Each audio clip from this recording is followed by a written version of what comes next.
இப்போ நகர பேருந்துல பெண்கள் தான் கட்டணம் இல்லாம பயணம் செய்யறாங்க. அண்ணா திமுக ஆட்சி அமைந்தவுடனே ஆண்களும் நகர பேருந்துல கட்டணம் இல்லாமல் பயணம் செய்யலாம். அதேபோல மாற்றுத்திறனாளிகள் கூட்டுறவு சங்கத்தில் வாங்கிய கடன் முழுவதும் தள்ளுபடி செய்யப்படும். இப்போ ரேஷன் கடையில் வழங்கப்படுகின்ற அரிசி தரம் குறைவாக இருப்பதாக என்னிடத்திலே தகவல் கொடுத்திருக்கிறாங்க. அண்ணா திமுக ஆட்சி அமைந்தவுடனே ரேஷன் கடையிலே போடுகின்ற அரிசி நம்பர் 1 அரிசியாக இருக்கும். மளிகை கடையில் வாங்குற அரிசி மாதிரியே நம்முடைய ரேஷன் கடையில் அரிசி வழங்கப்படும். அதே போல அரிசி விலை இல்லாம வழங்குறோமோ அதே போல ரேஷன் கடையில் பருப்பு விலை இல்லாம வழங்கப்படும், எண்ணெய் விலை இல்லாமல் வழங்கப்படும். அம்மா இல்லம் திட்டம், அந்த அம்மா இல்லம் திட்டத்தில் சாதி பாகுபாடு கிடையாது, மத பாகுபாடு கிடையாது. ஏழை என்று இருந்தால் அவளுக்கு வீடு இல்லாமல் இருந்தா அண்ணா திமுக அரசாங்கம் சொந்தமா நிலம் வாங்கி அற்புதமான காங்கிரீட் வீடு ஏழைகள் அனைவரும் கட்டி கொடுக்கும்.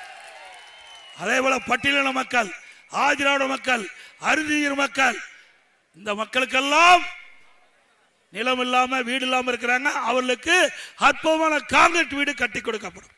அதோட அந்த பட்டியலின மக்கள், ஆதிராவிட மக்கள், அருந்தியர் மக்கள் குடும்பத்தில் ஆண் வாரிசு திருமணமாகி தனி குடித்தனம் போகின்ற பொழுது அவர்களுக்கு அண்ணா திமுக அரசு சொந்தமா நிலம் வாங்கி அற்புதமான காங்கிரீட் வீடு கட்டி கொடுக்கப்படும்.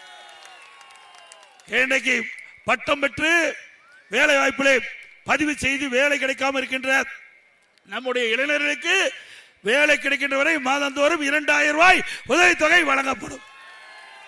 +2 வரை படித்தவர்களுக்கு 1000 ரூபாய் வழங்கப்படும். முதியோர்களுக்கு வழங்கப்படுகின்ற ஓய்வூதியம் 2000 உயர்த்தப்படும். அது மட்டும் இல்லாம இன்றைக்கு எல்லா குடும்ப அட்டைதாரருக்கும் ஆண்டுக்கு 3 கேஸ் சிலிண்டர் விலை இல்லாமல் வழங்கப்படும். இப்படி பல திட்டங்கள். அதே போல விவசாயிகள் தொடக்க வேளாண் கூட்டுறவு வங்கியில் வாங்கிய பயிர்க்கடன் தள்ளுபடி செய்யப்படும். நல்லாட்சினா எடப்பாடியார் தான். வாக்களிப்பீர் இரட்டை இலைக்கே.